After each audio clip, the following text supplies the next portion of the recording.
Hey everyone, Wanderbot here, and welcome to Hearthstone. So I've been I've been on the wall about this series, mainly because I really hate competitive games. But, you know what, I played a fair amount of Card City Nights, and, you know, I won some, I lost some. And realistically, I think I need to get over the fact that, I am a bit of a coward. Anyway, so we've got, I've pretty much only ever played a little bit of Paladin. I think I've only ever actually versed, like, 3 different people. So I'm pretty much a newbie at Hearthstone. I really don't know what I'm doing. Like, I just unlocked Priest, Warlock, and Rogue. So, there's not a whole lot here, not a whole lot of custom cards, and when it comes down to it, not a whole lot of knowledge. So, the quest for today is win 2 games with either Shaman or I think Warlock. So let's go with Shaman, because I know a little bit more about that one. And let's go for Ranked, because I heard, I think on the Penny Arcade site, that if you go Ranked, it actually, like, balances it a little bit better. Could be wrong, but you know what? I don't even care about my standing, so who really cares? Let's play Ranked, Shaman. Let's see if we can get 2 wins. Eventually, I'll start doing arena arena wins to try and farm booster packs better. But right now, I don't feel like locking myself into having to do, like, progressive rounds. I'd rather, you know, do what I can do and see what I can get instead. So, 25 different ranks to earn in ranked mode. And above those, the legendary, the legend rank. Well, we're never getting there. We are going to be the paupers of the arena. Okay. I will fight. So let's see. I'm going first, apparently. We got the Stone Tusk Boar, which is going to be good. Booty Bay Bodyguard is going to be a bit of a long shot for us. The question is, do we keep him around just in case? And the answer is yes, because realistically, we've got a good starting card that we can pull out right off the bat. Not the greatest, but could be worse. And doubtful he's going to survive. Honestly, doubtful we're going to win. I'm just going to put that disclaimer out right now. My confidence is very low. But, you know what? It's nice to be defeated, because you'll learn more from defeat than victory, from what I've found. So let's go straight for the attack. Eventually. There we go. And end turn. Now the question is, he's a Paladin deck. Paladin decks, from my experience, a lot of healing, a lot of minion bonuses, not a whole lot else. He had nothing to put down. That's a good situation for me to be in. I don't have a whole lot I can spend. Technically, I could go for the Rock Biter weapon and do an early 4 damage to him, put him a little bit more on the defensive, or I could try and get a totem out. I'm going to go with the totem, just because the Rock Biter weapon can be used at a later date.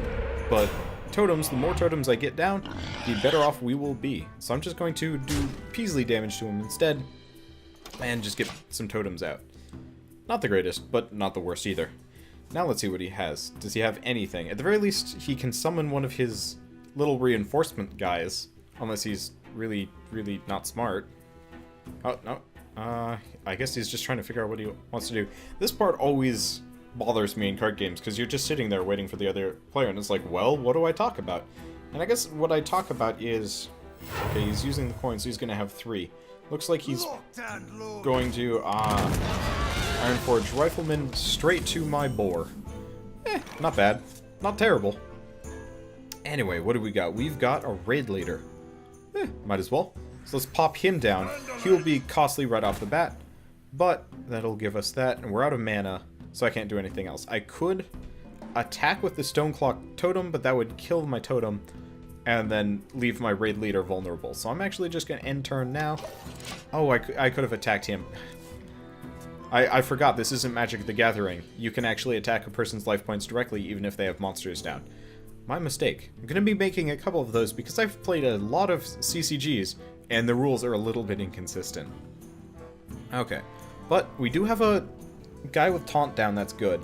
And then on the next round, we're going to be able to get the Chillwind Yeti out. I'm going to, I was wondering if there are kind of interesting things to say, but the answer seems to be no. Oh, he's going to make his guy invulnerable for 1 round. Not the worst. Bit frustrating. Oh well. Now, the question is, what else is he going to do? Just that? Okay. So he's just getting his many minions out. We've got some more high-end cards that will be good, but unnecessary for the time being. And we've still got our raid leader, and I'm not going to make the same mistake twice, so I'm going to use him to just, do a piddly amount of damage to the paladin, but might as well do it anyway. And that's it for our turn. I think I'm being a little bit more reckless than he is. Because he is definitely thinking about his decisions, and I'm just like, that, yeah, just cards, go, we'll see. I don't even know. Realistically, we're going to lose the raid leader at the end of this one, and our Yeti is probably going to take some damage, but that's not going to be the end of the world. I'd love to keep the raid leader alive, but we don't have any guys with taunts until next round, so meaningless until then. Man, he thinks a lot.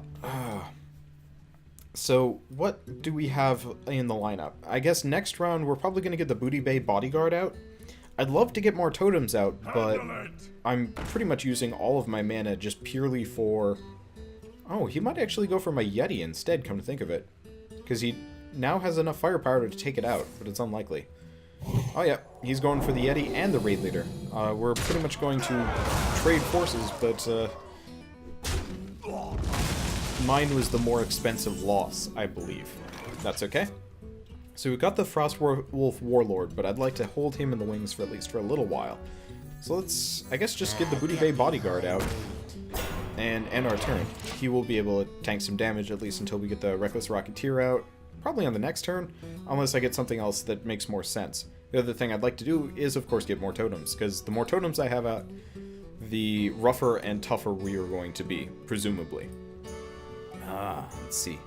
But we could get the Reckless Rocketeer out and do more damage to him, because if I can keep the pressure on, that will be good. Because currently I have a slight advantage as far as forces go, but not much more than that. I guess as far as health goes, too, because I've done 4 damage to him, and he has yet to manage it.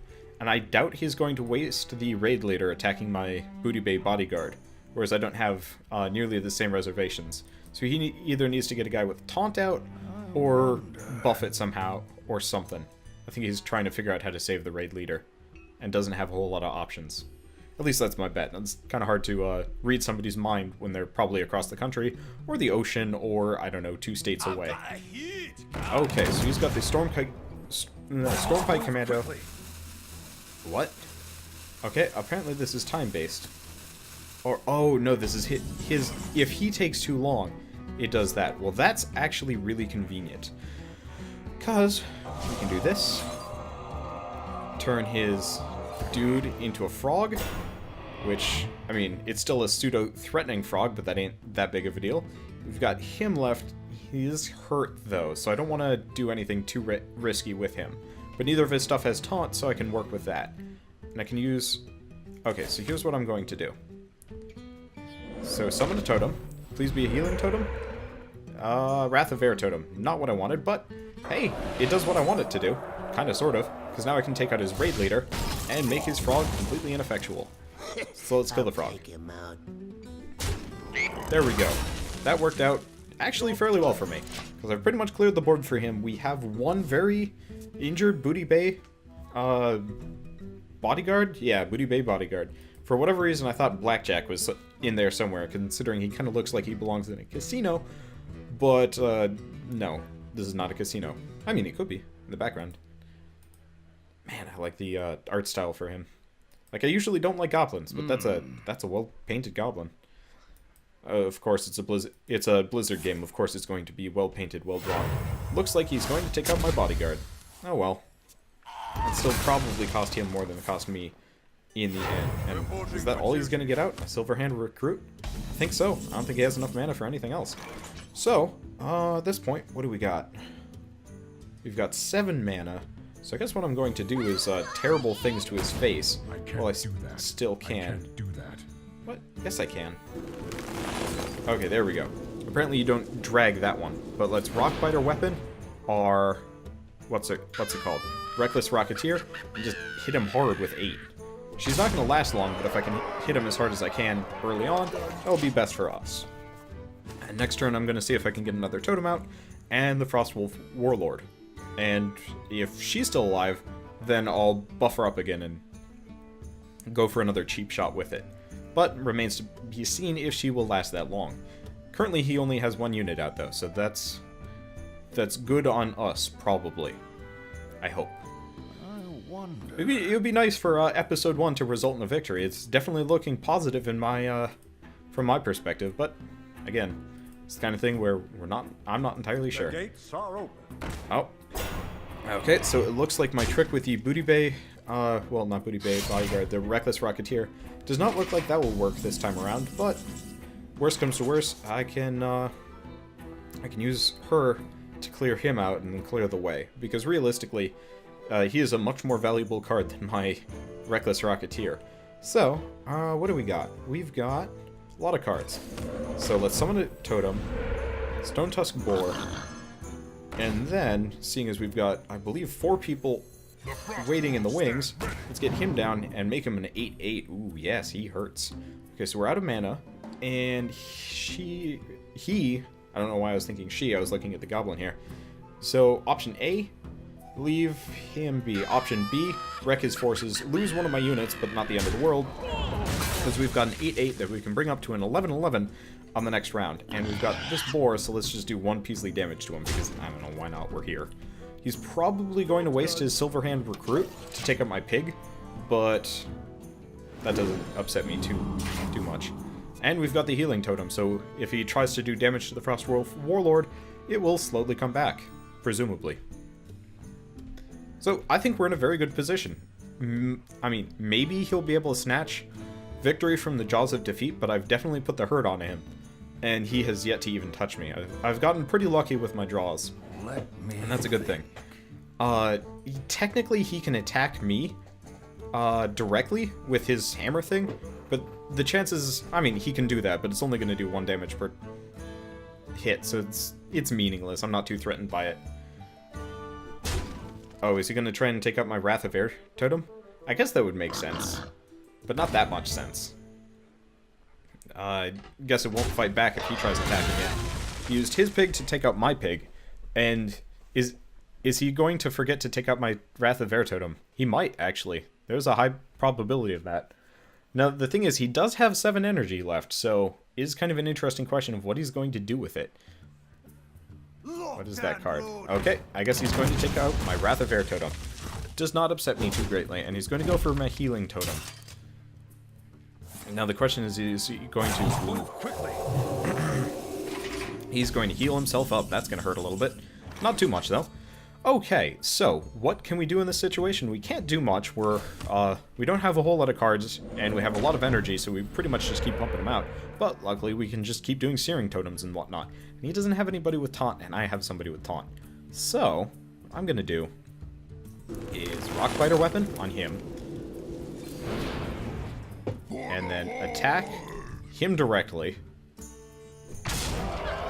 That hit him hard. Now the question is, do I hold on to this? And I think the answer is going to be yes, because if I can just eliminate his unit slowly, that'll be a more beneficial thing to me than leaving this guy alive longer, I think.